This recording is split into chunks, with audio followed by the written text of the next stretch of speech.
Taiwan is beefing up its defenses, and for the first time since 1969, Japan and the U.S. made a joint statement on the importance of peace in the Taiwan Strait. In today's show, a top U.S. official in Taiwan tells us why US-Taiwan ties are getting closer than ever. And in more ways than you can imagine. And have you heard of Boba-pocalypse? Well, we saw a lot of reports this week that the U.S. is running out of the delightful ingredient in boba tea.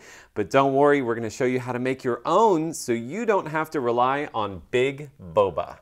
I'm Natalie Tso. And I'm Andrew Ryan, and this is Taiwan Insider.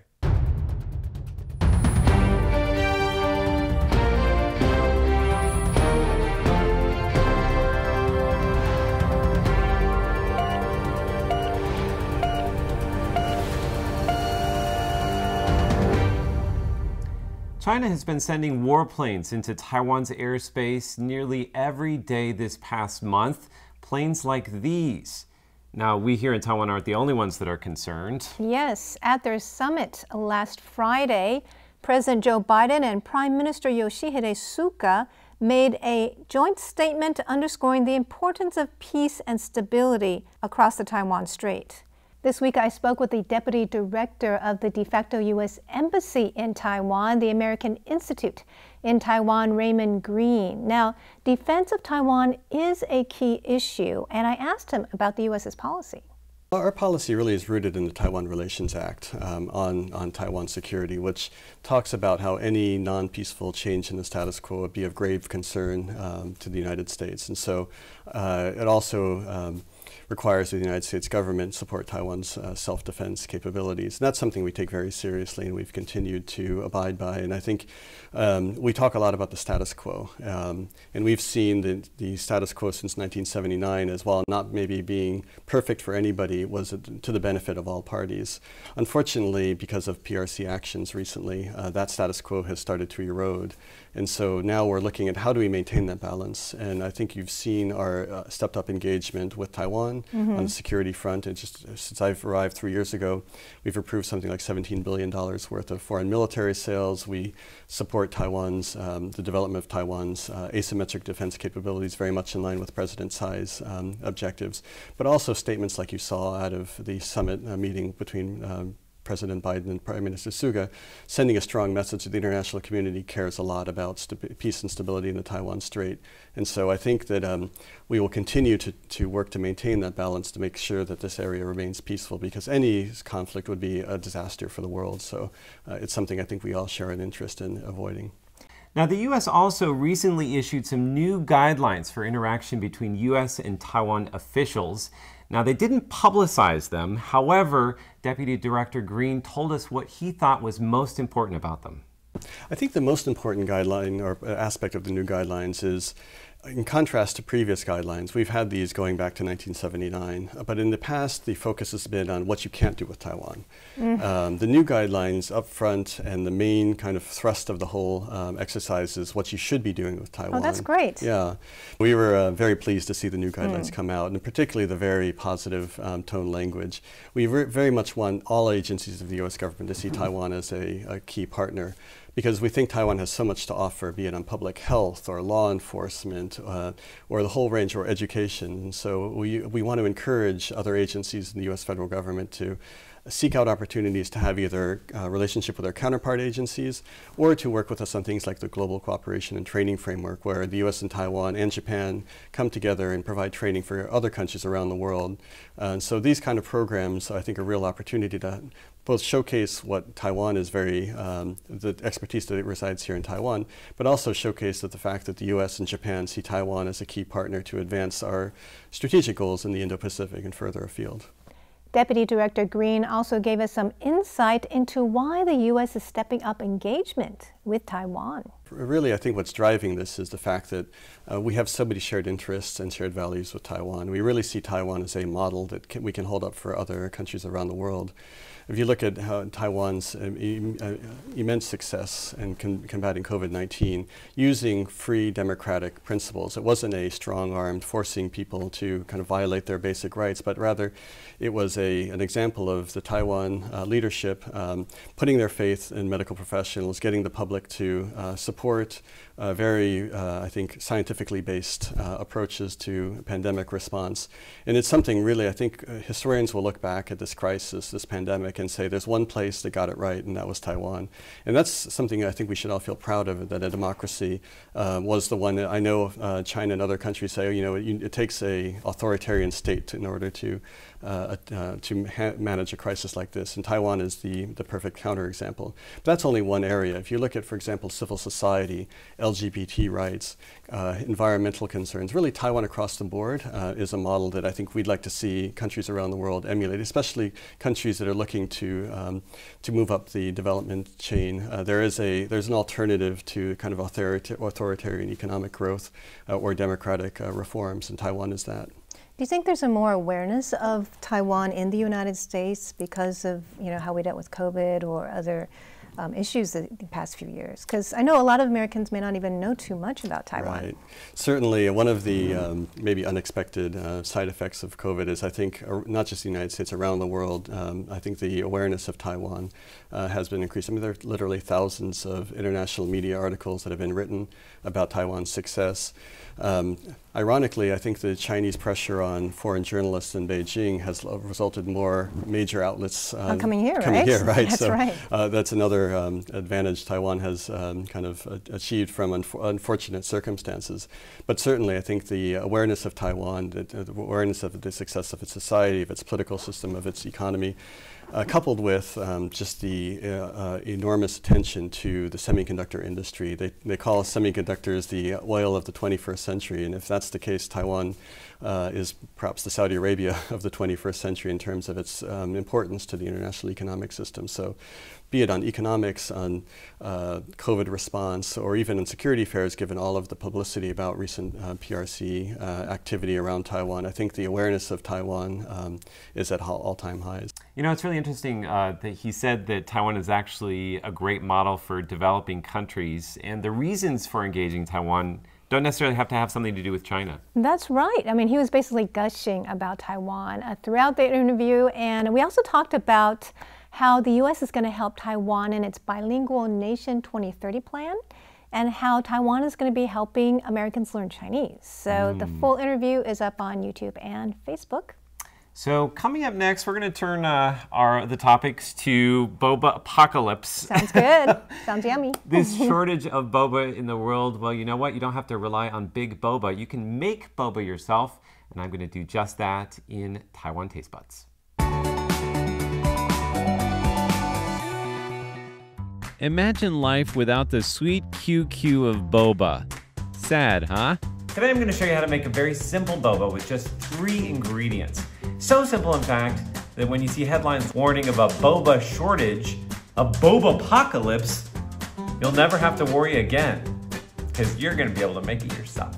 So all you need is 100 grams of tapioca starch, 40 grams of brown sugar, and 65 grams of water. Start by boiling the water and adding the brown sugar. Mix it up good. Then pour the mixture into your tapioca starch and quickly combine. Once it's cool enough to touch, you're going to want to get your hands in there and knead it. And you should be forewarned, this could take a while. If it's too dry, add a little hot water. If it's too wet, add a little starch. This is starting to look pretty good, like modeling clay. But actually, we have a small problem here. It's spreading like lava. I adjust by adding some more tapioca starch, and eventually I get a nice doughy texture that doesn't stick to my hands. Next, I sprinkle the surface with tapioca starch and roll out about 1/4 of the dough into a fat worm. Chop that baby up into tiny chunks, but you'll want them a little smaller than boba because they're going to expand when you cook them. Carefully roll each ball one at a time with 2 fingers in your palm. If they crumble, wet your fingers. Boop. And be sure to coat your boba babies with starch so they don't stick together. How about them bobas? Now it's time to cook them. And for that, we need 1 liter of boiling water. Drop your boba in the pot and immediately begin stirring them to keep them from sticking together. Once they rise to the surface with a rolling boil, you'll want to cover the pot and cook them for 15 minutes. Here's what they look like after about 15 minutes. A little big perhaps, but they've got a nice color and they're slightly translucent. Now I've turned off the heat, I'm going to let them luxuriate in this hot bath for another 10 minutes to get them nice and chewy at the center, or QQ as we say in Taiwan. At this point, you can run them under cold water if you don't want them to get too gloopy, but I head straight to the final step and add some brown sugar to sweeten them up. Don't these babies look delicious? Only thing that's missing now is some sweet Taiwanese milk tea to wash them down. And now the moment of truth. How do our little boba taste? Ooh, those look good. They look bouncy and chewy. I hope so. Big. They're kind of big. I'm going to. My straw's going to fit in there. I'm going to make you each a glass, and you each have disposable. Not disposable, straws. reusable. Reusable. Sorry. That's right. It's Earth Day, Andrew, so That's right. reusable Look at straws. these are from RTI actually. They gave them Reduce, to us reuse, before. recycle. We're still using them. I'm going to also give you some spoons just in case the boba are just too big for your straw. There you go. Here's a spoon. It's amazing. This is homemade by Andrew Ryan. And one for you, Leslie. Thank you. You're too kind. And a spoon for I don't you. think I I'm can- going to grab that just in Oh, yeah, case. that's a good call. Thank you, sir. Go ahead. It's not going in there. Dig in. It's not going in there. So I shouldn't have made that joke at the top of the show about Big Boba. The joke's on you, Big Boba. I got bigger Boba. I mean, you're talking about a global shortage of ingredients, but there's no shortage of deliciousness right here. I can assure you that, Andrew. Very, very good boba. Thank you.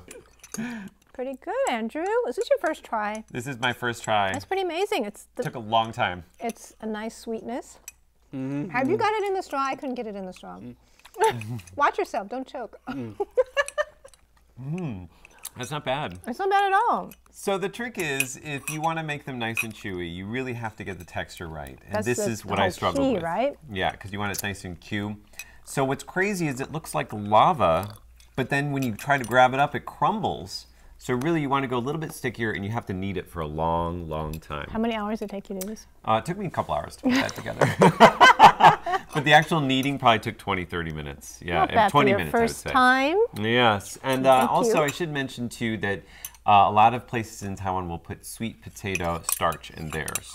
You don't have to use that.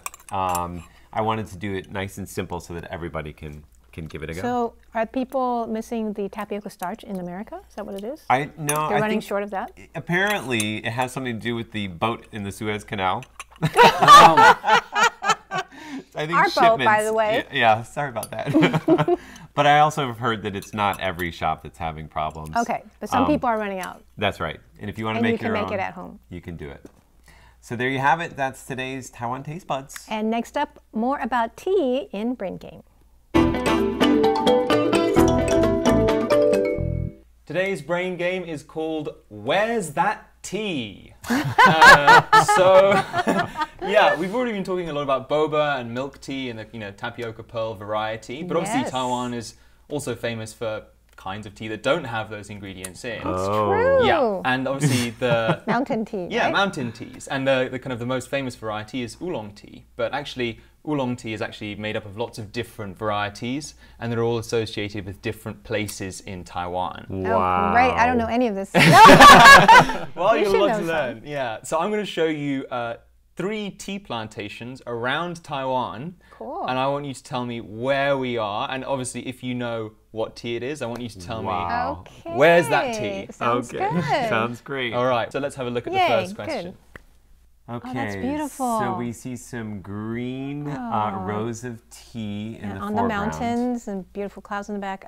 In the distance, we see that's some not- blue mountains. Is that like, I'm going to say that I can also see Taipei 101. You're right. You can. And Muzha. that must be Wenshan, Pinglin. But you can. There's another hint, which is those. Is it the Taipei those Zoo? pylons coming On up. top yeah. of the Taipei What's Zoo, top of the Taipei Zoo is what's where? it called? Maokong. Maokong, that's right. That's what I was thinking exactly. of. Yes, we're in Maokong. This is just south of Cool. Taipei. You can see Taipei 101. From there, you can get there by gondola from the Taipei Zoo, like you said. Wonderful. Fun ride. Yeah, and Maokong is associated with Tie Guanyin tea or Oh. Iron Goddess tea. That's not very Yes. expensive, right? Yeah, and it's normally kind of heavier roasted, so it has Right. a kind of toastier flavor. And it's originally from Fujian, but is now grown a lot in Maokong. pretty good. Wonderful. Yeah. Love it. Let's have a look at our second question. Okay, so we see beautiful mountains. some more terraces. Is that Alisan? We see Probably some not. women with Shinzu? red hats. Let's have a look at your hint. You've got a word hint for this one. Natalie, I think you're already there. Where is it? Where are we? Alisan? Yes, Oh, okay. that's right. We're in Alishan I knew you were National going to do Park. Alisan. Yeah, so we're famous for its mountains. It's got lots of kind of walking trails and stuff. It's also got Alishan High Mountain tea, which the locals here say is the best tea in Taiwan. Look at that. That's beautiful. Yeah, it's rolled up into tiny little balls that kind of fold apart when you add hot water to them, and it can go for up to $400 per kilo. So it's cheap, is what pretty you're good. saying. Super cheap. Yeah, exactly. Let's have a look at our final question. Okay, Oh, nice so we house see in the here lake. some water in the front. We see a statue of Buddha, a happy Buddha, and then we see a big Is that temple. Shinzu? Oh, good. So your hint word is Haka. Hakka. I was So- thinking something Hakka. Yes. Shinzu? So we are Miaoli? in Hsinchu. Yeah, I mean, this one, Hsinchu. I'm going to give you Hsinchu for this one because it's a bit tricky. We're in Ermei Township in Hsinchu. Oh, cool. Yeah, which is home to this, which is the world's largest bronze Buddha statue. It's huge. Yeah. I've been by it actually. I've Oh, driven have by you? it before. It's Yeah, very tall. it's very cool to see in the distance. Yes, and it's also home to Oriental Beauty tea, which has a rather unique growing method. They actually leave these things called tea green leaf hoppers on them, and their bites cause the leaf to ferment a little bit early, which gives it a honey flavour. But then you don't eat them, right? No, you don't eat the bites. Yeah. No. But they impart a very special flavor on the tea, and that's why it's so Interesting. delicious. Exactly, yeah. Well, very Interesting. interesting. Thank you for joining my game. I hope you learned something new. You feeling We thirsty? Yes, I could have some more Yes. tea. Well, that's today's Brain Game. I hope you enjoyed watching. Typhoons are natural disasters that you typically want to avoid, but right now people in Taiwan would love a typhoon. That's because Taiwan is going through its worst drought in 56 years, and the country actually depends on typhoons to bring rainwater. And last year, not a single typhoon made landfall. It's hard to say if that's a good or bad thing. On the one hand, we're spared from the damages that typhoons might bring. On the other hand, people need their water. The situation has gotten so bad that parts of central Taiwan have cut water supplies 2 days out of the week. The news lens even has a real-time tracker of reservoir levels around Taiwan. Last week, Typhoon Suga formed off the eastern coast of the Philippines, bringing with it the hope of rain. However, weather experts quickly predicted that the typhoon would veer back out east into the Pacific, again missing Taiwan. Now, people don't usually try to reason with forces of nature. When there's an earthquake, I don't run outside and say, No, stop that.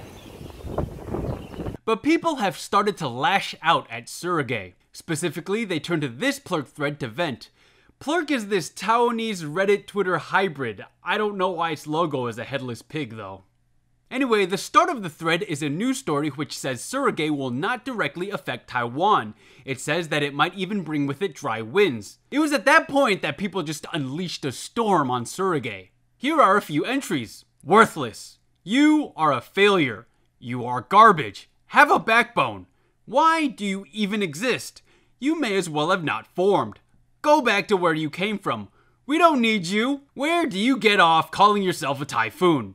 It's bad enough that you don't bring rain, but dry winds also? You are a hen that doesn't lay eggs but instead defecates. And my personal favorite, how dare you call yourself a typhoon when you've never been to Taiwan? People are straight up dogpiling on Suga. There are about 2,000 comments on the thread, each one just taking pot shots at the typhoon. When Andrew Ryan first brought this story to my attention, he mentioned something about typhoon shaming, but after reading up on it, I'm pretty sure this is cyberbullying. The thing is, Suga has intensified into a super typhoon, so it might be better that it didn't pass over Taiwan. I have a sneaking suspicion that Suga heard what people were saying and got angry.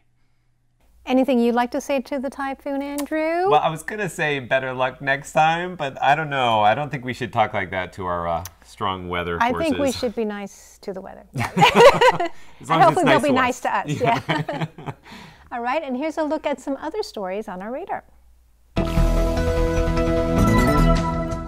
Taiwan has begun administering the AstraZeneca COVID-19 vaccine to people who need to travel abroad. It's for people traveling for work, school, medical, or humanitarian reasons, not for people going on vacation. You need to register online and pay around $20 US for the hospital visit, but the vaccine is free. Already, waiting lists are bursting at the seams. Nearly 4,000 signed up to get their jabs this week. Citibank is stopping consumer banking services in Taiwan after 50 years of operating in the country. Citibank is Taiwan's 6th largest card-issuing bank, so its exit will have a serious impact. The bank has not yet set an exit date, but already officials say they'll ensure the rights of Taiwanese customers and employees are respected. How low can it go? Taiwan's birth rate has been low for a long time now, but the CIA now predicts that this year, Taiwan's birth rate will be the world's lowest, at 1.07 children per woman. What's to blame for this? Many say it's low wages, expensive daycare, and unaffordable housing. Taiwan's ongoing drought is hurting the bees. Nowhere is this clearer than at this well at a temple in the central Taiwan city of Changhua. Bees are regular visitors in spring, but this year 2 or 3 times the normal number have swarmed over, just looking for something to drink. And for our final question of the day, we've been talking about boba shortages, so we're asking each other, what would you put in your iced tea in lieu of boba? Let's go with Andrew first. All right, so I would choose aloe. Well, that's pretty good. Yes. Very refreshing. Not for milk tea, but probably for an iced green tea or a lemon green tea. Okay, and you might want to try fresh fruits. Like you can do cherry, apple, whatever fruit you like. If there's no boba where you are, try some fresh fruit. Well, those are really great suggestions. I mean, fresh fruit and aloe. Aloe is great for the skin. Yes. I had to dream big, though, and my answer is... Oh, wow. Gold flakes. I've had almost everything in boba before. Aloe, fresh fruit, coconut jelly, puddings, but I've never had gold flakes. And now I'm very curious. That's Cool. great. I'm surprised nobody said Aiyu. Love jade. Oh. It's a Taiwanese Yes, it's also very refreshing. fruit. It's got seeds in the outside, and you scrape it, and it turns into enzymes that thicken the water. Yeah. Gold That flakes, sounds pretty Andrew. good, too. If you can figure Sounds that pretty out, good, I'll be too. on your next Taiwan Taste Buds. I promise you that. I don't think we can beat gold flakes. Well, there you have it. That's our episode of Taiwan Insider for this week. Thanks for joining us, and be sure to connect with us on social media. Yes, like us, subscribe, leave a comment. We'd love to hear from you. And for Taiwan Insider, I'm Natalie Tso. I'm Leslie Liao. And I'm Andrew Ryan. See you next week.